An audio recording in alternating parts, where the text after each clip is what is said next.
Hello friends, Pihu comics world में आप सभी का स्वागत है। कॉमिक्स की दुनिया से जुड़ने और बचपन की सुनहरी यादों में खो जाने के लिए चैनल को सब्सक्राइब करें। धन्यवाद दोस्तों। आइए दोस्तों, राज कॉमिक्स में पढ़ते हैं नागराज सीरीज का एक और सनसनीखेज और हैरतअंगेज भाग, जिसका नाम है जहर। अपने सपनों में लगातार दिखने वाले एक रहस्यमय नाग मंदिर से बेचैन होकर नागराज उसे ढूंढने निकल पड़ा और जा टकराया अपने जानी दुश्मनों सुपर विलेन की टोली से।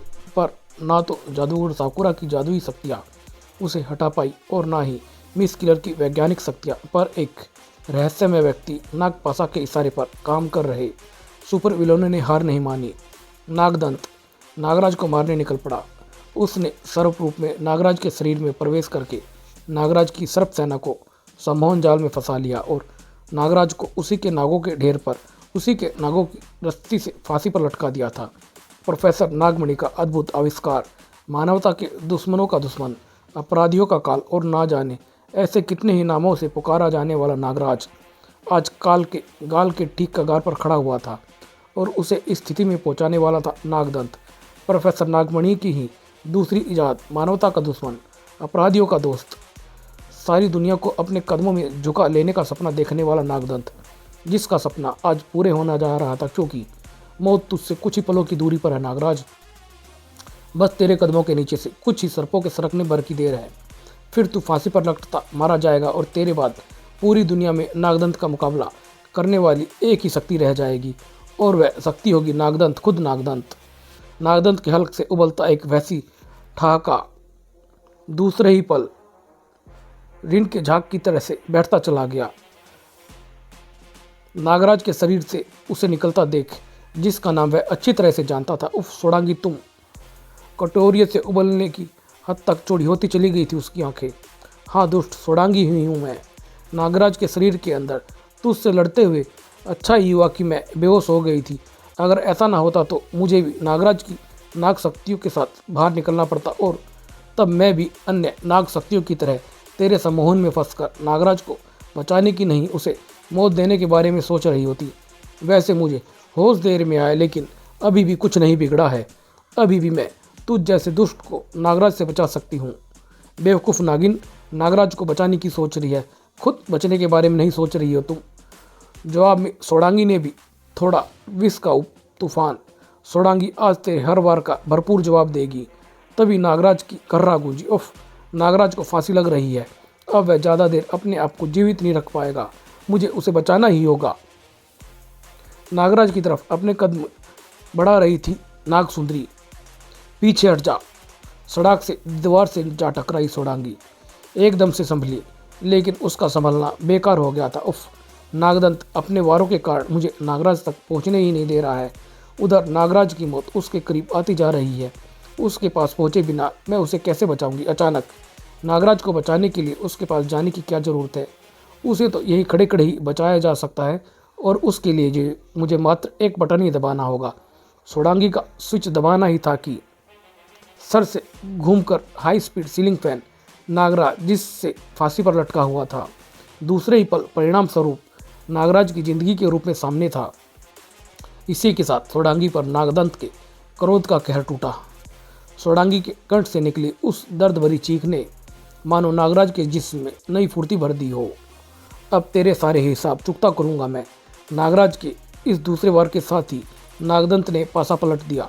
इतना बढ़ चढ़ कर मत बोल नागराज, क्योंकि मेरे सामने तेरी हैसियत किसी मच्छर से ज़्यादा कुछ नहीं है, और तुम जैसे मच्छरों को कैसे मसलना आता है ये नागदंत खूब अच्छी तरह से जानता है। ऐसे ऐसे मसलूंगा मैं तुझे, शायद तेरी किस्मत में मेरे हाथों से मरना लिखा है। शाबाश नागराज, अपनी पूरी शक्ति का इस्तेमाल कर। देख तू नागदंत के फौलादी शिकंजों से छूट पाने में सफल हो जाता है यानी। उफ, इस समय मेरे मुकाबले नागदंत के शरीर में दुगनी शक्ति भरी हुई है। मैं इसकी पकड़ से अपने आप को छुड़ा नहीं सकता हूँ। नागराज की सांसें रुकने लगी, उसकी आंखें उबलने लगी, लेकिन उसका मस्तिष्क अभी भी सक्रिय था। अब तो नागदंत से बचने का सिर्फ एक ही उपाय है, मेरी सर्प शक्तियाँ वापस मेरे शरीर में प्रवेश कर जाए। लेकिन ऐसा होगा कैसे? वे सभी तो नागदंत के सम्मोहन में बंधी हैं। उन्हें सम्मोहन से बाहर लाया जाए तभी कुछ हो सकता है। उसी तरह जैसे सोडांगी ने मुझे फांसी से बचाया था, मुझे तुरंत ही सोडांगी से मानसिक संपर्क करना होगा। कुछ पलों बाद आए, ये क्या हो रहा है? नागराज की शक्तियाँ वापिस उसके शरीर में कैसे प्रवेश करती जा रही हैं? ये तो मेरे सम्मोहन में थी, इनका सम्मोहन कैसे टूटा? ऐसे बिजली के करंट के तेज झटके से यह झटका इन्हें तेरे सम्मोहन से आज़ाद कर रहा है। और ये आइडिया नागराज ने मुझे मानसिक संपर्क बना कर दिया है। उफ नागराज, तुमने? हाँ भाई मैंने, लेकिन अब मेरा गला छोड़, मेरे ऊपर से हट जा। कब तक किसी तरह मेरी छाती पर सवार रहेगा तू? पुकारता हुआ संभला नागदंत। नागदंत तुझे छोड़ेगा नहीं नागराज। अब अपनी नाग शक्ति का इस्तेमाल किस तरह कर रहा है पागल, देखता नहीं? अब नागराज पूरी तरह शक्तिशाली हो गया है। तेरा दिमाग ठीक होगा तभी तू इस बात को समझेगा। ना ना ना ना, अब मैं तुझे संभलने नहीं दूंगा नागदंत, क्योंकि मैं जानता हूँ कि तुम्हें संभलने का मौका देने का मतलब है खतरनाक। नागराज ने नागदंत को विवश कर देने में ज़्यादा देर नहीं लगाई। बस नागदंत, तेरा खेल अब खत्म हुआ, लेकिन चिंता मत कर, मैं तेरी तरह निष्ठुर नहीं हूँ। मैं तुझे मारूंगा नहीं, बल्कि तुझे ऐसी ज़िंदगी दूंगा जो कम से कम तेरे लिए मौत से बढ़कर होगी। और इसके लिए मैं एक बार फिर अपनी सर्प शक्तियों को अपने शरीर से निकालकर तेरे शरीर में प्रवेश करवा रहा हूँ। नागदंत के शरीर में प्रवेश कर गई नागराज की नाग शक्तियाँ। जब उसके शरीर से बाहर आई तो वे अकेली न थी, नागदंत की सर्प शक्तियाँ भी उनके साथ थी। शाबाश, खींच लाओ सभी की दोनों को पकड़कर बाहर। एक भी नाग शक्ति इसके शरीर में बची नहीं रहनी चाहिए। और कुछ पलों बाद ही तेरी सभी नाग शक्तियाँ तेरे शरीर से बाहर आ चुकी है नागदंत। इनके बिना तू एकदम पंगु है। और हाँ, तू अपनी इच्छा शक्ति और विश्व पुकार का इस्तेमाल ना कर सके, इसका भी अंजाम मैं कर ही देता हूँ। नागश्री नामक अपना जो सेवक मैंने तेरे शरीर में प्रवेश करवा दिया है, ये सदा तेरे मस्तिष्क पर अपना कब्जा जमाए रहेगा। इसके होते अगर तूने इच्छाधारी शक्ति, विश्व पुकार छोड़ने या कोई भी गलत काम करने की सोची तो नाग शरीर तेरे मस्तिष्क को खरबूजे की तरह फोड़कर बाहर आ जाएगा। अब तू साधारण मनुष्य बनकर रह गया नागदंत, और ये जिंदगी तेरे लिए मौत से बढ़कर है। आओ अब चले सोडांगी। रुक जाओ, मुझे यह जीवन नहीं चाहिए नागराज, मुझे मौत दे दो तुम, मुझे मौत दे दो नागराज, मुझे मौत दे दो। उफ, कितना बेबस बनाकर छोड़ दिया है नागराज ने नागदंत को। एक बार फिर लकवील घुमाना होगा मुझे। भारी मन से नागपाशा ने नकवील को घुमा दिया, और जब तक लकवील रुका तो अनायास ही नागपाशा के कंठ से ठठाका उबल उठा था। हा हा, नागमणि, प्रोफेसर नागमणि मारेगा उस नागराज को। साकुरा, मिस किलर, नागदंत जैसी हस्तियाँ जिसका बाल भी बांका नहीं कर सकी। झटके से अपने स्थान से उठ खड़ा हुआ प्रोफेसर नागमणि गरजा, मुझ पर इस तरह हंसकर तुम मेरा अपमान कर रहे हो नागपाशा। ये तुम्हारी भूल है कि जिस काम को साकुरा, मिस किलर और नागदंत नहीं कर सके, उसे नागमणि नहीं कर सकता है। सच्चाई है कि जो और नहीं कर पाए उसे सिर्फ और सिर्फ नागमणि ही कर सकता है। सिर्फ मैं ही नागराज को चुटकियों में मौत दे सकता हूँ, क्योंकि मैंने नागराज को बनाया है। इसलिए मैं ही जानता हूँ उसे कैसे ख़त्म किया जा सकता है। जरा हम भी तो सुने कि आप ऐसा कैसे कर पाओगे। जहर को जहर ही मारता है। ठीक इसी सिद्धांत पर अमल करके मैंने वर्षों की मेहनत से विश्व के 4 सर्वाधिक तेज जहरों पर शोध करके यह निष्कर्ष निकाला है कि अगर वे चारों जहर नागराज के शरीर में मिल जाए तो नागराज किसी भी हाल में बच नहीं सकता है। अपने उसी शोध पर अमल करते हुए मैंने 4 ऐसे शख्सों को चुना है जो उन जहरों को नागराज के शरीर में पहुंचाएंगे। उन चारों में से 3 तो मेरे द्वारा तैयार किए गए विस्फुट है, और चौथा इतना कहकर ही चुप हो गया था नागमणि। तो सभी एक ही स्वर में कह उठे, कौन है वह चौथा? यह रहस्य है, और मैं अभी इसे रहस्य ही रहने देता हूँ। जल्दी आप सबके साथ साथ सारी दुनिया को पता चल जाएगा वह चौथा कौन है। लेकिन ये बात पक्की है कि विश्व के सबसे अधिक जहरा इंसान ही नागराज को मारेगा, और यह है इस भाग का नाम जहर, जिसकी कथा लिखने वाले हैं अनुपम सिन्हा जी एवं हनीफ अजहर जी। इधर नागराज अपने सपनों के मंदिर की खोज में लगभग पूरे भारत की खाक छान चुका था, लेकिन अभी तक सफलता की एक भी कड़ी हाथ नहीं लगी थी। शायद लगे भी ना अगर मैं इसी तरह भटकता रहा तो। लेकिन अब आगे बढ़ने के लिए क्या किया जा सकता है, इस विषय में भी सहायता लेने के लिए मैं मानवी के पास वापस नहीं जा सकता, क्योंकि मैं नहीं चाहता कि मेरी वजह से पिछली बार की तरह इस बार भी वह किसी मुसीबत में फंस जाए। अब तो एक ही उपाय है कि मैं अपनी योग विद्या के बल पर अपने सपनों के मंदिर के विषय में जानने का प्रयास करूं। नागराज खड़े खड़े ही योग साधना में लीन होता चला गया, और जल्दी मंदिर के आसपास हल्की बर्फ से ढकी छोटी मोटी पहाड़ियाँ और मंदिर के ठीक सामने कोई बौद्ध मठ है। क्या मतलब हुआ इसका? ये लोकेशन तो भारत की एक ही जगह की याद दिलाते हैं, और वह है लद्दाख। लद्दाख के इस लेह नामक शहर में अपनी खोज शुरू करने से पहले यहाँ ठहरने और आराम करने का प्रबंध करना होगा। इसके लिए एकदम ठीक रहेगा लेह टूरिज्म बंगला। लेह में ठहरने के लिए इस बंगले से सुंदर जगह और कोई नहीं है। सब कुछ है यहाँ, बढ़िया रेस्टोरेंट, गार्डन और स्विमिंग पूल भी। यहाँ तो कुछ देर स्विमिंग करके सफ़र की थकान आसानी से मिटाई जा सकती है। और कुछ ही देर बाद स्विमिंग पूल में नागराज कूद गया था। इसी के साथ कोहिनूर हीरे की मांदी किसी की आंखें चमक उठी थी। उफ, शायद तेरी मौत इसी पानी में लिखी है नागराज, क्योंकि मासासोगा को अपना शिकार पानी में ही करने में ज़्यादा आनंद आता है। स्विमिंग पूल में अरे अरे यह क्या, मासासोगा के जहर से तू नहीं बच पाएगा नागराज। उस अनोखे प्राणी को जहाँ नागराज सकते की हालत से देख रहा था, वहीं स्विमिंग पूल में मौजूद अन्य स्त्री पुरुष भाग खड़े हुए थे।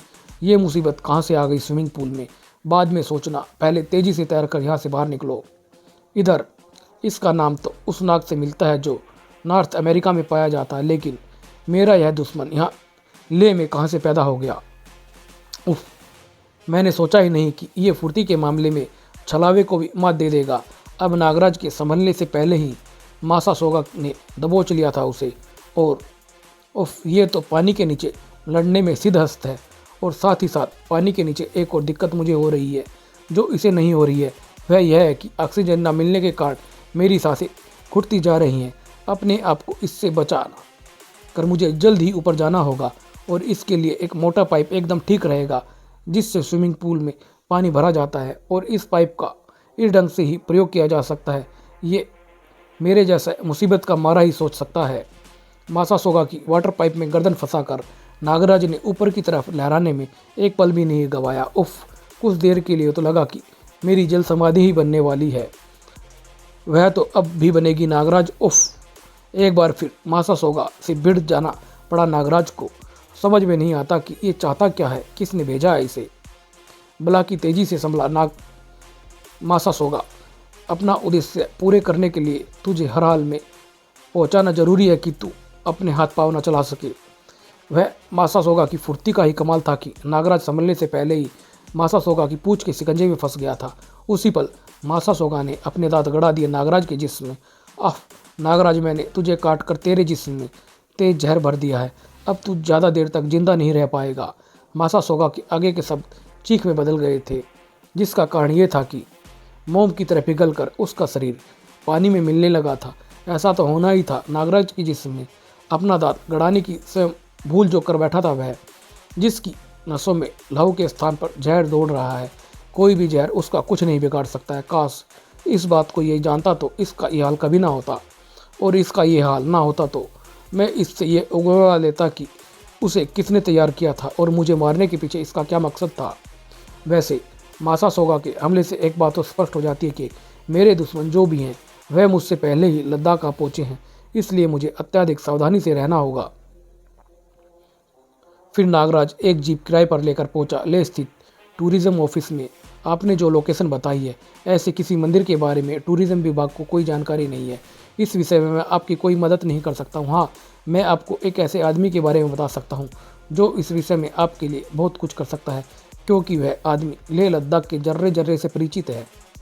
वह यहाँ से 8 किलोमीटर दूर स्थित स्पाइटोक के गोरखा नामक बुद्ध मंदिर में रहने वाला भिक्षु लामा अरांतु है। लद्दाख के बारे में उससे ज़्यादा कोई नहीं जानता है। तुम उससे क्यों नहीं मिलते हो? थैंक यू, मैं अभी उनसे जाकर मिलता हूँ। टूरिज्म ऑफिस से बाहर निकला नागराज उन जलती निगाहों को ना देख सका जो उसी की तरफ टिकी थी। तू स्पाइटोक जरूर पहुँचेगा नागराज, मगर उस खतरे से 2-4 होकर जो रास्ते में बड़ी बेसब्री से तेरा इंतजार कर रहा है। जीप पर सवार होकर नागराज स्पाइटोक की तरफ चला। इन रास्तों पर अगर चालक की निगाह जरा सी भी चूक जाए तो सीधा मौत के मुंह में चला जाए। वैसे मंजिल मिले ना मिले, लेकिन लद्दाख का यह सफ़र रोमांचक होगा। अपनी मंजिल के बारे में सोचता नागराज उसकी तरफ बढ़ता चला जा रहा था। सामने खड़े उस खतरे से बेखबर था। मेरी तरफ बढ़ती उस जीप में मौजूद है मेरा शिकार, जिसके सामने मुझे पहुंचना है, लेकिन अभी नहीं। अभी मेरे स्टार्ट होने में देर है। मुझे तो यह काम तब करना है जब वह एकदम मेरे पास आ जाए। और फिर कुछ देर बाद ही उफ, ये एकाएक बीच में कहाँ से आ गया।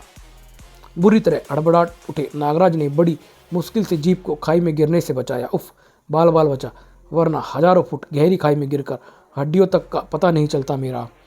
तेरी हड्डियों का पता अब भी नहीं चलेगा नागराज, क्योंकि करेत अपने जहर से उन्हें गला कर रख देगा। उफ, करेत जहरीले तो होते ही हैं, किंतु दिन में सुस्त रहने के कारण इनकी प्रवृत्ति किसी पर आक्रमण करने की नहीं होती। फिर करेत नाम का यह सर्प मानव ऐसा क्यों कर रहा है? जरूर इसके पीछे कोई राज है। मासा सोगा की तरह एक और जहरीले प्राणी का मुझ पर हमला, मगर ऐसा क्यों हो रहा है?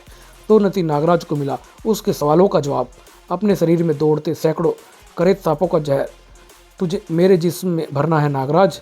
उफ, ये तो इरादे हैं तेरे, लेकिन इन्हें त्याग दे तो अच्छा है, क्योंकि अगर तूने मुझे काट लिया तो तेरी खैर नहीं, पल भर में पिघल जाएगा तू।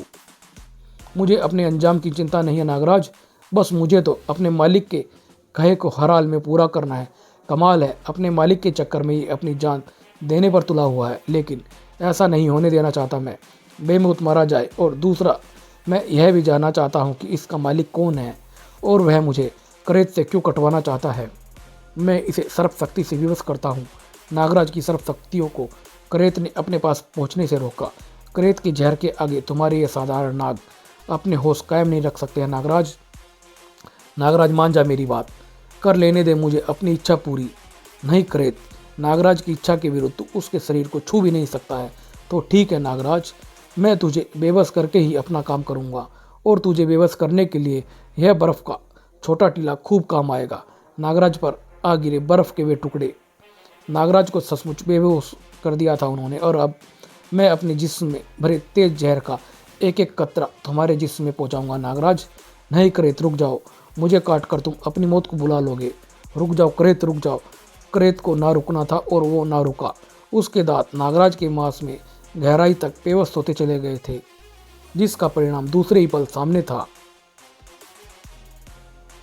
मुझे इसकी मौत के साथ साथ इस बात का भी दुख है कि मैं इसके उस मालिक के बारे में नहीं जान पाया जिसने इस विष पुरुष को बनाया और ना जाने क्यों मुझे काटने के लिए भेजा था। करेत के जिस मालिक के बारे में नागराज सोच रहा था वह उससे ज़्यादा दूर ना था। तुझे मौत देने की मेरी योजना के 2 चरण पूरे हो गए हैं नागराज। बाकी बचे 2 चरण वे भी पूरे हो जाएंगे, और जब तक मेरी योजना के चरण पूरे होने के साथ साथ तुझे मौत नहीं मिल जाती, तब तक मैं अपने विशेष बेआवाज़ हेलीकॉप्टर पर साई की तरह तेरे पीछे लगा रहूँगा। फिलहाल मुझे तेरे पीछे नहीं लगे रहना है नागराज, अभी तो मुझे तुझसे आगे निकलना है ताकि मैं अपनी योजना के 3रे चरण को पूरा कर सकूं। नागराज स्पाइटोक के बौद्ध मंदिर में पहुंचा। यहीं मिलेंगे मुझे अरस्तु नामक वे भिक्षु जो मेरी समस्या का समाधान करेंगे, और जल्द ही। तो तुम अपने सपनों के मंदिर के विषय में जानना चाहते हो नागराज? ठीक है, मैं तुम्हें उसके बारे में बता दूंगा, लेकिन पहले तुम्हें मुझे एक मौका देना होगा ताकि मैं ब्लैक मामा अपने जहर को तुम्हारी नसों में भर सकूं। ये आप क्या कह रहे हैं अरस्तु जी?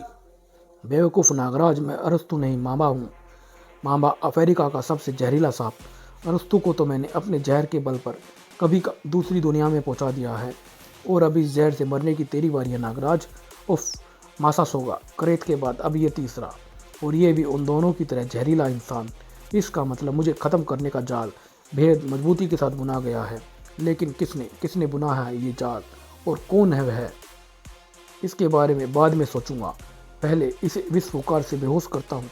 नागराज ने छोड़ी वह घातक विष पुकार, लेकिन जिसने माँ के दूध की जगह जहर पिया है उस पर तेरी फुकार क्या करेगी नागराज?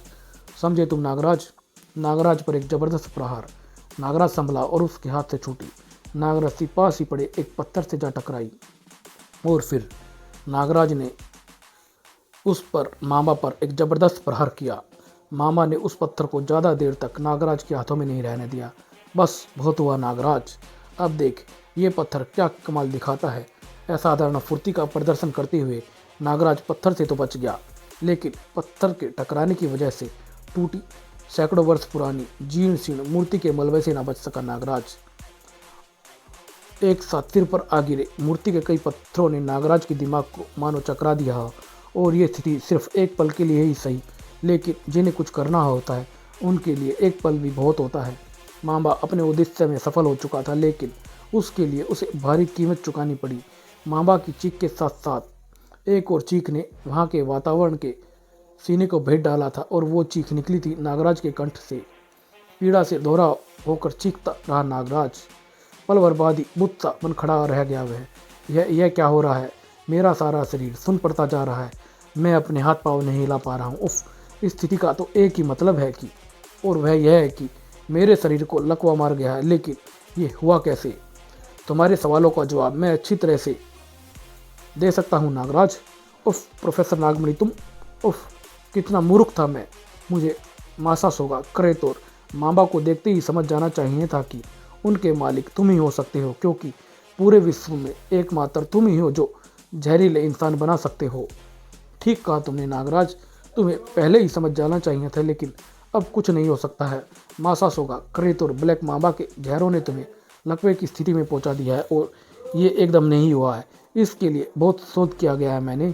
उसी शोध के बल पर मैंने निष्कर्ष निकाला था कि कुछ घंटों के अंतराल के बाद अगर ये तीनों जहर तुम्हारे जिस्म में प्रवेश कर जाए तो तुम्हें कुछ समय के लिए लकवा हो सकता है। वैसे ये तीनों जहर एक साथ भी तुम्हारे शरीर में पहुंचा सकते थे, लेकिन उससे कुछ नहीं होता। तुम्हारे शरीर का जहर उन तीनों जहरों से क्रिया करके उन्हें बेकार कर देता। अपने इसी शोध से मैंने इस बात का भी पता लगाया कि इन तीनों जहरों के बाद अगर एक और जहर तुम्हारे जिस्म में प्रवेश कर जाए तो तुम्हारी तत्काल मृत्यु हो सकती है, और वह एक और जहर भी तुम्हारे जिस्म में पहुंचेगा नागराज, और उसे पहुंचाएगा वह चौथा। कुछ पलों बाद सारी दुनिया जिसके बारे में जान जाएगी। कौन है वह चौथा? नागराज हैरत भरी निगाहों से उसकी तरफ देख रहा था। इंतजार कर नागराज, इंतजार कर, जल्दी पता चल जाएगा। खतरनाक हंसते हुए प्रोफेसर नागमणि ने वह छोटा कीड़ा अपनी जेब से निकाला और नागराज के शरीर पर उछाल दिया। नागराज हैरानी भरी निगाहों से देखता रहा, जैसे मक्खन में गर्म छुरी घुसती है। ठीक वैसे ही नागराज के शरीर में घुसने लगा वह कीड़ा। कहीं यही तो नहीं है वह चौथा? हाँ, यही है वह विचित्र कीड़ा, जरूर अत्यंत विषैला। इसका जहर बाकी जहरों से मिलकर तुझे मार डालेगा नागराज। नागराज के शब्दों के जादू में बंधे नागराज को दिखाई देने लगे अपनी तत्काल मौत। यह लकवा स्थिति मेरे लिए समस्या नहीं है, ये तो कुछ ही पलों में हट जाएगी, लेकिन अगर मुझे जिंदा रहना है तो इस जहरीले कीड़े को अपने शरीर में घुसने से रोकना होगा मुझे। लकवे की इस स्थिति में मैं अपनी सारी शक्तियां संजोकर अपने हाथों को थोड़ा हिला तो सकता हूं, लेकिन किसी भी हाल में कंधे तक नहीं पहुंचा सकता हूं, क्योंकि कंधों और मेरे हाथों में काफ़ी दूरी है। सिर्फ मेरा मुंह ही कंधे के पास है। अगर प्रयास करूं तो मैं इसे अपने दांतों से पकड़कर बाहर खींच सकता हूं। अपनी पूरी शक्ति लगा अपने मुंह को कंधे तक ले जाने में जुट गया था नागराज। ढेरों पसीना और पीड़ा नजर आने लगी थी उसके चेहरे पर, और जो वह सफलता के निकट पहुंचता जा रहा था, त्यों तो प्रोफेसर नागमणि के कंठ से उबलता खतरनाक हंसी बुलंद होती जा रही थी। हाँ हाँ नागराज, कर कोशिश कर नागराज, तू जरूर सफल होगा, लेकिन आज हर हाल में विश्व के सबसे जहरीले मानव की मौत होगी। चौथे का जहर तेरी जान लेकर ही रहेगा नागराज। नागराज अपने प्रयास में सफल तो हुआ। उफ, मैं अपने मुंह को कंधे तक लाने में सफल तो हो गया हूँ, लेकिन अब वह कीड़ा तो पूरे का पूरा मेरे फांस में घुसता गया है। अब तो इसे बाहर निकालने का एक ही उपाय है कि कंधे में जहाँ वह कीड़ा घुसा है वहाँ के मांस को मैं अपने दांतों से खींचकर अलग कर दूँ। मेरे पास अपनी जान बचाने का बस एक यही तरीका है। नागराज का मुंह खुला, उसके दांत कंधे के मांस में गड़ने के लिए बढ़े कि तभी रुक जाओ नागराज, अपने विषैले दांतों को अपने मांस में मत गड़ाना, नहीं तो तुम अपने जहर से ही अपने आप को खत्म कर डालोगे। क्योंकि नागमणि का सोचा हुआ चौथा कोई और नहीं, तुम खुद हो। तुम्हारे शरीर में घुसने वाला तो साधारण कीड़ा है जो लकड़ियों में पाया जाता है, और फिर तुम्हारे शरीर के जहर का पान करके ही अब तक वह अंदर ही खत्म भी हो गया होगा। शायद ये सच कह रही है, क्योंकि मेरे दांतों में बसने वाला जहर मेरे शरीर के जहर से कहीं अधिक जहरीला है। जबरदस्त धमाका हुआ नागराज के मस्तिष्क में। मैं बहुत देर से सोचने में लगी थी कि वह चौथा कौन है जिसका जहर तुम्हें मौत देगा, लेकिन लाख सोचने के बाद भी जब मुझे वह चौथा नज़र नहीं आया तो मेरे दिमाग में कौन दी इसी के कहे शब्द, आज विश्व के सबसे जहरीले इंसान की होगी मौत। तुमने ठीक सोचा, लेकिन तुमने मेरा सारा खेल बिगाड़ दिया है। इसलिए नागराज से पहले अब मैं तेरी लाश देखना पसंद करूंगा, और मैं तुझे लाश में बदलूंगा। जहर बुझी ऑल पिन छोड़ने वाली इस विशेष गन से बेहद तेजी से नागमणि ने अपना वार किया, लेकिन वह इस तेजी के सामने कुछ न कर पाई। इंसानों को लाशों में बदलने वाली मौत मेरे पास फटकने से घबराती है। प्रोफेसर नागमणि, उफ, कौन हो तुम? बारे में अगर मैंने तुझे बता दिया तो तू ही नहीं बहुत से गस खाकर नीचे गिर पड़ेंगे। कई फुट ऊपर उछला नागमणि का शरीर और उछले का उछला ही रह गया था वह। नागराज ने किया था यह वार। तेरी सोच से पहले ही लपे की स्थिति से बाहर आ गया हूँ मैं। फिर तो नागराज के प्रचंड प्रहारों ने कुछ ही पलों में प्रोफेसर नागमणि को हर कस बल को ढीला कर दिया था। प्रोफेसर नागमणि, अब तू जेल की किसी कोठरी की शोभा बढ़ाएगा नहीं। तू मुझे जेल तक नहीं ले जा सकता है नागराज। ऐसी जिंदगी से तो मैं मौत को गले लगाना ज़्यादा अच्छा समझता हूँ। उफ, प्रोफेसर नागमणि ने यह क्या किया। हजारों फुट गहरी खाई में गिरता चला गया था प्रोफेसर नागमणि का शरीर। ऐसी ही भयानक मौत के हकदार होते हैं मानवता को अपने कदमों के नीचे कुचलने के सपने देखने वाले। अपनी मददगार को धन्यवाद देने के लिए जो नागराज पीछे पलटा तो अरे एकाएक वह कहाँ गायब हो गई। अभी अभी तो यहीं खड़ी थी। कमाल है, मुझे धन्यवाद का मौका दिए बगैर ही वह निकल गई। मेरे सपनों के मंदिर तक पहुंचने का यह रास्ता भी बंद हुआ। अब किसी और रास्ते की तलाश करनी होगी मुझे। अपनी मुश्किल का कोई दूसरा हल ढूंढने चल पड़ा था नागराज। अगर एक पल के लिए नीचे झांक लेता तो उसे कोई दूसरा ही दृश्य नजर आता, जबकि नागपाशा को अपनी मुश्किल का कोई दूसरा हल नजर ही नहीं आ रहा था। कहता था वह नागराज का जन्मदाता है, इसलिए उसे सिर्फ और सिर्फ वही मार सकता है। नागराज के चक्कर में खुद मारा गया कमबख्त।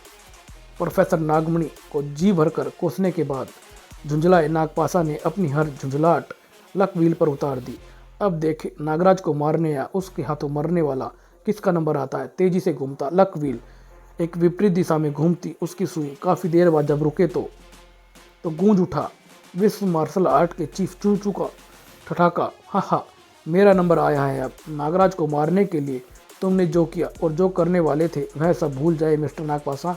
नागराज चूचू के हाथों हर हाल में मरेगा, क्योंकि चूचू के एक हल्के से इशारे पर ही मार्शल आर्ट के उन घातक लड़ाकों की पूरी फौज नागराज को मारने के लिए निकल पड़ेगी, जो अपने दुश्मनों को हाथ लगाते ही मार देने के लिए अद्भुत क्षमता रखते हैं। और चूंकि नागराज इस समय लेह में मौजूद है, इसलिए ये तो और भी आसान है, क्योंकि चीन की सीमा में पड़ने वाली विश्व मार्शल आर्ट के मंदिर के नाम से प्रसिद्ध शाओलिन टेम्पल वहाँ से एकदम पास है। अपने सपनों की मंदिर की खोज में नागराज पूछताछ से पता चला है कि लेह से 50 किलोमीटर दूर मनाली मार्ग पर एक मंदिर स्थित है। वह मेरे सपनों का मंदिर हो या ना हो, लेकिन मुझे उसे चेक तो करना ही पड़ेगा। कुछ देर बाद यहाँ से पैदल का रास्ता है, क्योंकि बर्फ़ की इस सड़क पर जीप नहीं दौड़ सकती है। और इस पैदल ऊपर चढ़ने की एक्सरसाइज ने मेरे बदन में इतनी गर्मी भर दी है कि अब मुझे इस गर्म कोट की ज़रूरत भी नहीं है। आगे बढ़ता नागराज एकदम रुका। उफ, मेरे पीछे ये कैसी आवाज़ें आ रही हैं। किसी खतरे का आभास होते ही नागराज ने छलांग लगाई। उफ, बचने में एक पल भी नहीं गंवाया तो वह बर्फ़ का गोला मेरे लिए घातक सिद्ध होता। लेकिन ये लोदा आया कहाँ से। बर्फीले क्षेत्र में ऐसे लोदे तो अक्सर तब गिरते हैं जब बर्फीले तूफान आए हों, और इसे मुझ पर किसी ने फेंका है उन्होंने। लेकिन ये मुझसे चाहते क्या है। कौन हो तुम लोग, क्या चाहते हो तुम मुझसे। तेरी जान जिस पर मास्टर चूचू का अधिकार है नागराज। पल भर में गिर गया था नागराज, तेरी कहानी खत्म हुई। अपनी अपनी कला में माहिर हम चारों तेरे शरीर को टुकड़ों में बांटने में ज़्यादा समय नहीं लगाएंगे। अटैक का साधारण फुर्ती का परिचय देते हुए बचा नागराज। बहुत दिनों से मैं भी मार्शल आर्ट को भूल ही गया था। आज दोबारा प्रैक्टिस करने का यह जो मौका मिला है, मैं उसे हाथ से नहीं जाने दूंगा। नागराज के प्रतिद्वंदी ने भेजा अच्छे फाइटर जरूर थे, लेकिन वे नागराज कहाँ थे। और नागराज तो बस नागराज ही था। उन दोनों ने जाओ को चित करके अभी नागराज संभला भी ना था कि रेजर से तो तू नहीं बच सका नागराज। और उछल नागराज, और ऐसे ही उछलता रह तू अब। हाँ, उछलता रहूँगा, लेकिन उछलने के साथ साथ वार भी करूँगा, तो ऐसा रहेगा वह मेरा वार। बोल, कैसा लगा। नहीं बोलता तो कई घंटों के लिए चुप हो जा तू अब। नागराज के इस वार को खाकर जो गिरा रेजर, तो फिर ना उठ पाया वह। अब बारी तेरी है, तू भी आ जा अब मेरे नज़दीक। तेरे शरीर के टुकड़े हथियार से नहीं हाथों से करूँगा मैं। उफ, मंकी स्टाइल फाइटर है ये तो। इससे बचाव के लिए तो ईगल स्टाइल ही अपनाना होगा मुझे, और वार करने के लिए अपनाना होगा स्नेक स्टाइल मुझे। स्नेक स्टाइल का अगला वार उस फाइटर पर बहुत भारी पड़ा और बुरी तरह से चीख उठा वह। नागराज द्वारा किए गए यह वार उस फाइटर के होश पाख्ता करने के लिए काफ़ी थे। और वहीं नागपाशा क्रोध से भड़क उठा। नहीं नागराज, जिस तरह हर बात को मौत देता जा रहा है, उस तरह उसे कोई नहीं रोक सकता है, कोई और नहीं मार सकता है। झटके से अपनी चेयर से उठकर नागपासा तेज कदमों से एक तरफ बढ़ा। जो जो आगे बढ़ता चला गया नागपासा, त्यों त्यों उसकी राह में खड़ी अड़चनें उसका रास्ता छोड़ती चली गई थी। कुछ ही देर बाद, क्या हुआ स्वामी, आज आप काफ़ी दिनों बाद मेरे पास आए हैं, और आप मेरे पास तभी आते हैं जब आपको किसी समस्या से अत्यधिक परेशानी हो। हाँ, यही बात है कालभुजंग, मेरे लिए सबसे बड़ा खतरा नागराज है। वह किसी के मारे नहीं मर रहा है, एक के बाद एक सभी सुपर विलेनों को मात देता जा रहा है। वह बता कालभुजंग, मैं क्या करूं? आप आज्ञा दे तो मैं आपके उस शत्रु को समाप्त करने में। नहीं कालभुजंग नहीं, मैं तुम्हें दुनिया के सामने नहीं लाना चाहता हूँ। मैंने अपने तांत्रिक यंत्र से पूरी दुनिया में यहाँ के नाग मंदिर के सपने प्रेक्षित किए हैं, ताकि मुझे जिस व्यक्ति की तलाश है वह उन सपनों को देखकर अपनी पुरानी यादों को फिर से याद करे और यहाँ पर वापस आ जाए। मुझे खतरा सिर्फ नागराज की तरफ से था कि कहीं वह मेरी योजना में अड़ंगा न डाले, क्योंकि इस दुनिया में सिर्फ एक ही मानव है जिसके पास अद्भुत शक्तियाँ हैं। इसलिए मैंने उन सुपर विलेनों की मदद से पहले उसको ही ख़त्म कर देने की योजना बनाई, पर अब तक कोई भी विलेन इसमें सफल नहीं हो पाया है। अचानक कालभुजंग के शब्दों में हैरानी का फूटा भरता चला गया वह स्वर। स्वामी, कहीं ऐसा तो नहीं कि नागराज ही वह शख्स हो जिसकी आपको तलाश है? नहीं, एक बार के लिए मैं तुम्हारी बात मान भी लेता। अगर नागराज की उम्र 75 साल की होती, मेरी तलाश की उम्र 75 साल होगी कालभुजंग, इसलिए नागराज वह हो ही नहीं सकता है। नागराज तो मेरा सबसे बड़ा दुश्मन है, जिसके जिंदा रहते मैं कभी भी अपने उद्देश्य में सफल नहीं हो सकता हूँ। मुझे लगता है कि नागराज मरेगा ही नहीं। ऐसा मत सोचिए स्वामी, नागराज हर हाल में मरेगा। जाकर अपने मोहरों का खेल देखिए। अगर वे नागराज का कुछ ना बिगाड़ पाए तो हाँ, तब मैं उसे मारने मैदान में आऊँगा। ठीक है, अब मैं चलता हूँ। उस रहस्यमय स्थान से हटकर मुख्य हाल में पहुंचे नागपासा ने औरों के साथ अपनी नज़र भी उस विचित्र ग्लोब पर गाड़ दी थी, जिसमें दिखाई दे रहा था नागराज और उस लामा के साथ चूचू। यह निंजा लामा है नागराज। योग के द्वारा इसने सैकड़ों अद्भुत शक्तियाँ प्राप्त कर रखी हैं। ये मेरे यानी मास्टर चूचू के कहने पर तुझे मौत देने आया है नागराज। और निंजा लामा जिसे मौत देने की सोच ले, उसे देवता भी नहीं बचा सकते। ओह, तो यह है चूचू। लगा नागराज को तेज झटका। कमाल है, इसके हाथ में थमा डंडा एकदम चमत्कारिक तरीके से आग उगल रहा है, और उस डंडे को लामा के हाथों से मुझे छुड़ाना ही होगा। नागराज ने उठा लिया वह पत्थर का कठोर टुकड़ा और पूरी शक्ति से लामा की तरफ उछाल दिया। और तब जो नागराज को देखने को मिला वह हैरत अंगेज दृश्य से झोंके के समान अपने स्थान से हवा में लहराया लामा और दूसरी जगह जा खड़ा हुआ था वह। और उफ, ऐसी बला की फुर्ती, ठीक ऐसी जैसे जैकी चैन की फिल्मों के दृश्य से तेजी से मेरी आंखों के सामने से गुजर गए हों। और एक बार फिर उस चमत्कारिक डंडे का हमला मुझ पर। ये तो मेरी जान लेकर ही छोड़ेगा, क्योंकि अपने डंडे से हमला करता है लामा मुझे अपने पास भी फटकने नहीं दे रहा है। लेकिन जहां मैं नहीं पहुंच सकता, वहां मेरे नाग सैनिक तो आराम से पहुंच ही सकते हैं। अब बारी थी नागराज की, क्योंकि उन नागों ने लामा के उस डंडे को खोस कर नागराज के लिए बखूबी काम अंजाम दिया था। वह वार करने के लिए उछला, लेकिन वार लामा पर नहीं बल्कि कहीं और हुआ। उफ, ये अचानक क्या हो गया? मैं तो लामा का सही निशाना लेकर उछला था, फिर इस बत के लोदे से कैसे टकरा गया, और अब मेरा सिर भारी भारी सा क्यों लग रहा है? नागराज संभल कर दौड़ा। अरे ये क्या, मेरा वार हर बार चूक जाता है। मेरे वार इसके दाएं बाएं से क्यों निकल जा रहे हैं? और फिर जो हुआ, नागराज को उसकी सपने में भी उम्मीद नहीं थी। उफ, चमत्कारिक शक्तियों के साथ साथ यह लामा मार्शल आर्ट का भी ज़बरदस्त ज्ञाता है। उफ, यह क्या हुआ? मैं तो उस नोकीली चट्टान की तरफ जा रहा हूँ, जिस पर गिरकर मैं सरतिया मौत के मुंह में पहुँचूंगा। मुझे अपने आप को उससे बचाना होगा, और उसके लिए अपनी पूरी शक्ति लगाकर एक कलाबाजी खाने भर की देर है। ऐन समय पर नागराज ने अपने शरीर को जुम्बिश दी और अपने आप को मौत से बचा लिया। उफ, अच्छा हुआ मैं इस नोकीली पत्थर के ऊपर से बजाय इसके पीछे आ गिरा। लेकिन यह क्या, इस पत्थर से ढकी चट्टान के पीछे आने से मेरे सिर का भारीपन दूर हो गया है। मैं स्वयं को एकदम हल्का और किसी को भी परास्त कर देने की हिम्मत रखने वाला महसूस कर रहा हूँ। लेकिन जैसे ही लामा सामने आया, उफ, यह वही भारीपन। इसका एक ही मतलब है कि लामा के पास ऐसी कोई चीज़ है जो शायद मेरे मस्तिष्क को काबू करती जा रही है। उन्हीं तरंगों की वजह से मैं शायद लामा पर स्टिक वार नहीं कर पा रहा हूँ, और जल्दी उफ, मुझे उसे लामा के सिर के ऊपर से उतारना होगा।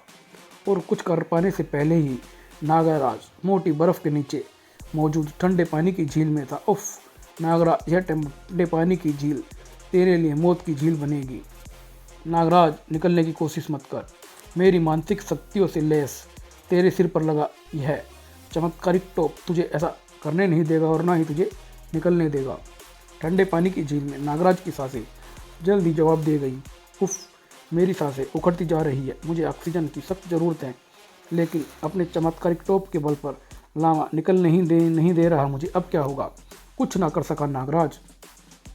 कुछ ही पलों में निश्चल पड़ गया था। हा, ठंडे पानी की झील में डूबकर मर गया नागराज। हा हा हा। अचानक, माफ़ करना लामा जी, मैं मरा नहीं हूँ, बल्कि मैंने मरने का नाटक किया था ताकि कुछ पलों के लिए आपका ध्यान मुझ पर से हट जाए और मैं अपनी नाग शक्तियों के बल पर आपके सिर पर रखे उस टोप को आपसे अलग कर सकूं जो मुझे आप पर वार करने नहीं दे रहा है। अब जब कि चूंकि आपके सर पर टोप ना होने की वजह से मैं आप पर वार कर सकता हूं, तो मैं आपको संभलने का मौका नहीं दूंगा, क्योंकि आपके कारनामे मैं देख कर जान चुका हूं कि आपको कोई भी मौका देना मौत को दावत देने के समान है। विष के तूफान में लामा को ज़्यादा देर खड़ा रहने नहीं दिया। उफ, बड़ा जीवित वाला आदमी था। जहाँ आम इंसान कुछ पल भी मेरी विष पुकार के आगे नहीं ठहरता, वहाँ ये कुछ मिनटों तक तो जीवित रहा। निंजा लामा की लाश पर एक नज़र डालकर जो नागराज चूचू की तरफ पलटा तो चूचू, अब तेरा चूचू का मुरब्बा, अरे कहाँ भाग रहा है तू? तेरी शक्तियाँ मैंने बहुत कमा की थी नागराज, इसलिए संयोग से अब हार मानकर जा रहा हूँ। जल्द ही पूरी तैयारी के साथ वापस लौटूंगा और मुझे उम्मीद है उस समय की जब मुझसे बच नहीं पाओगे तुम। काश मैं उसे पकड़कर इस सारे रहस्य के बारे में जान पाता। ये तो तुम अब भी जान सकते हो नागराज मुझसे। उस आवाज़ ने नागराज को बुरी तरह चौंका दिया था। पलटा तो उसे दिखाई दी। ओह, नागतांत्रिका नगीना तुम। नागतांत्रिका नगीना। इस बार लकवील ने नागतांत्रिका नगीना को चुना था। उफ, मुझे तो लग रहा था कि इस बार मेरी ही बारी आएगी, लेकिन किस्मत ने एक बार फिर मेरा साथ नहीं दिया, वरना मुझे अपनी बारी को दूसरे पर सरकाना पड़ता। मुझे पूरा विश्वास है कि नगीना हमें निराश नहीं करेगी। नगीना के कर कमलों से हमें नागराज की लाश देखने को मिलेगी। नगीना तुम्हारी हर इच्छा पूरी करेगी नागपासा। तुम्हारी तरसती आंखों को नागराज की लाश देखने को अवश्य मिलेगी। जबकि सभी हैरानी से आंखें फाड़े ठकाका लगाती नगीना को गायब होती देख रहे थे, जबकि इधर नागराज मुंह बाए सामने खड़ी नगीना को देख रहा था। अपनी फटी फटी आंखों को सामान्य करो नागराज, ये 100% नागतांत्रिका नगीना ही है। वैसे तुम्हारी आंखों का फटना भी वाजिब है, क्योंकि इन आंखों ने डायनासोरों की भीड़ को मेरे सर को कुचलते हुए गुजरते देखा था। लेकिन यह सब तुम्हारी आंखों का धोखा था नागराज। डायनासोरों के पाँव के नीचे जो सर कुचला गया था वह मेरा नहीं, मेरे प्रतिरूप का था। मैं तो अपनी नागतांत्रिक शक्तियों के बल पर जमीन के अंदर ही अंदर सुर्ग बनाती वहाँ से सुरक्षित निकल गई थी। वहाँ से निकल जाने के बाद मैं अज्ञात स्थान पर अपनी तंत्र शक्तियों को बढ़ाने के लिए साधना में जुट गई। उसी साधना के बीच मुझे ज्ञान हुआ कि आज तक जो मैंने किया वह पाप था, अन्याय था। मेरी आत्मा ने मुझे धिक्कारा कि मुझे मानवता के नाश के विषय में नहीं, बल्कि तुम्हारी तरह उनके कल्याण की सोचनी चाहिए। मुझे अपने किए पर पछतावा होने लगा नागराज, और मैं उसका प्रायश्चित करने के लिए निकल पड़ी। मैंने सबसे ज़्यादा तुम्हारा ही बुरा किया था, इसलिए मैंने सबसे पहले तुम्हारा ही भला करने की ठानिया नागराज। और उसी के तहत जब तुम जादूगर साकुरा के मृत्यु जाल में फंसे थे, तब मैंने अपने मंत्र शक्ति से बने चक्कर भेजकर, और जिस समय प्रोफेसर नागमणि तुम्हें धोखे से मौत देने जा रहा था, उस समय एक साधारण रूपती के रूप में स्वयं पहुंचकर मैंने तुम्हारी जान बचाई। अपने सुधरने का इससे अच्छा सबूत मैं भला और क्या दे सकती हूँ तुम्हें नागराज। तो मेरी वह रहस्यमय मदद तुम कर रही थी, लेकिन तुम्हें साकुरा और प्रोफेसर नागमणि के हमले का कैसे पता चला? तुम्हारे हर प्रश्न के जवाब में मैं तुम्हारे ऊपर हो रहे हमलों की पूरी कहानी शुरू से लेकर अंत तक सुनाती हूँ, तभी तुम कुछ समझ पाओगे। फिर नागराज को सब कुछ बताती चली गई नगीना, और सब कुछ सुनकर तुम्हारी बातों में दम है नगीना, लेकिन यह समझ में नहीं आया कि तुम सभी के सामने नागपासा के अड्डे पर मौजूद थी, तो फिर मेरी मदद करने कैसे पहुंच गई? दरअसल कुछ देर को छोड़कर मैं नागपासा के अड्डे पर एक पल भी नहीं रुकी। मैं तो अदृश्य रूप से तुम्हारी रक्षा के लिए हरदम तुम्हारे साथ थी। वहाँ तो मेरा प्रतिरूप था जो मेरा नंबर आते ही सभी की आंखों से ओझल हो गया। उफ, तुमने वहाँ भी अपना जाल फैला दिया है। हाँ, और ये सब मैंने तुम्हारे लिए किया नागराज, सिर्फ तुम्हारे लिए। मुझे खुशी है कि नगीना तुम सुधर गई हो, लेकिन तुम्हारी इस बात को मैं उस समय पक्की मानूंगा जब तुम मुझे नागपाशा के अड्डे पर ले जाओगी, जहाँ मैं उसे अपने कब्जे में लेकर उससे पूछूंगा कि मुझे मरवाने के पीछे उसका क्या उद्देश्य है। ठीक है नागराज, तुम मेरे साथ वहाँ चल सकते हो, लेकिन क्या मैं तुमसे यह पूछ सकती हूँ कि तुम देश भर के मंदिरों की खाक क्यों छानते फिर रहे हो। नागराज ने नगीना को अपने सपनों के मंदिर के विषय में बता दिया। सारी बात जानकर मुस्कुरा कर बोली नगीना, पहले नागपाशा के अड्डे पर चलते हैं नागराज, उससे निपट कर मैं अपनी तंत्र शक्तियों से तुम्हारे सपनों के मंदिर की तलाश में तुम्हारी मदद करूंगी। आओ मेरा हाथ पकड़ो, मैं अपनी तंत्र शक्ति से तुम्हें अपने साथ उड़ाकर वहाँ ले चलूंगी। नागराज ने थाम लिया नगीना का आगे बढ़ा हुआ हाथ और फिर, नागराज डर तो नहीं लग रहा? नहीं, जब तुमने मेरा हाथ पकड़ रखा है तो डर किस बात का? यानी अगर मैं तुम्हारा हाथ छोड़ दूँ तो डर लगेगा? अरे अरे, ये तुम क्या कर रही हो नगीना, तुमने मेरा हाथ क्यों छोड़ दिया? जवाब में नागराज को सुनाई दिया नगीना का जोरदार हंसने का अठासा, हा हा हा, उफ धोखा, उफ, खुद को बचाऊं वरना इतनी ऊंचाई से गिरकर मेरा शरीर खील खील होकर बिखर जाएगा। नागों के मोटे गद्दे पर गिरा नागराज, उफ, नागों के इस ढेर की जगह अगर मैं कठोर जमीन से टकराया होता तो उफ, ये क्या, मेरे चारों तरफ क्या है? उफ, भयंकर खतरनाक हिंसक जानवर जो दर्शाते हैं कि ये नगीना का माया जाल है। अब चूंकि इस बार यह सारा जाल बहुत ही मजबूती से बुना गया, इसलिए इससे बचने के लिए मुझे अपना सारा दमखम लगाना होगा। किरणें फैलाने वाले गर्दन से जोक की भांति लिपट गया था नागराज और अपनी संपूर्ण शारीरिक शक्ति का प्रदर्शन करते हुए मोड़ दी थी नागराज ने उसकी गर्दन। इसके मुंह से उगलती किरणें जब मेरे लिए घातक सिद्ध हो सकती हैं तो इसके साथियों को कहाँ छोड़ेंगी ये किरणें। तेरे साथी का अंजाम हुआ प्यारे, अब तेरी बारी है। तुझसे निपटने के लिए मुझे अपनी नागरस्सियों से तेरा मुंह बांधने भर का काम करना होगा। बाकी काम तेरे हल्क से उगलती ये किरणें अपने आप कर देंगी, जो तेरा मुंह बंद हो जाने की वजह से तेरे पेट में ही दफन होकर रह जाएंगी। तेरे पेट में दफन हुई तेरी घातक किरणों से तुझे यही उपेक्षा थी कि उफ, इसे तो मैं भूल ही गया था। एक ही टक्कर ने नागराज को दूर उछाल फेंका था तो दूसरा मुफाड़े उसकी तरफ बढ़ रहा था। उफ, तो आप मुझे खाना चाहते हो? लेकिन पहले जरा इस पत्थर का सवा चक्कर तो बताओ मुझे कैसा है। कठोर पत्थर से टकराकर उसके सभी दांत शहीद हो गए थे। ओह, बिना दांतों वाले मुंह से कुछ खाया नहीं जाता है बल्कि पिया जाता है। तुम भी पियो इन नागों का जहर। उस प्राणी का बगैर दांतों का मुंह नागराज ने सांपों से भर दिया था, जिनके कंठों से उगलता जहर जैसे ही उस खतरनाक प्राणी के पेट में पहुंचा, पछाड़ खाकर गिरा वह फिर कभी ना उठने के लिए। लेकिन नागराज की मुसीबत अभी ख़त्म कहाँ हुई थी। उफ, अभी ये टक्कर मारने वाला तो बाकी बचा है, और न केवल इसको संभालना मुश्किल है बल्कि इसकी टक्कर से बचना भी दूरवर है।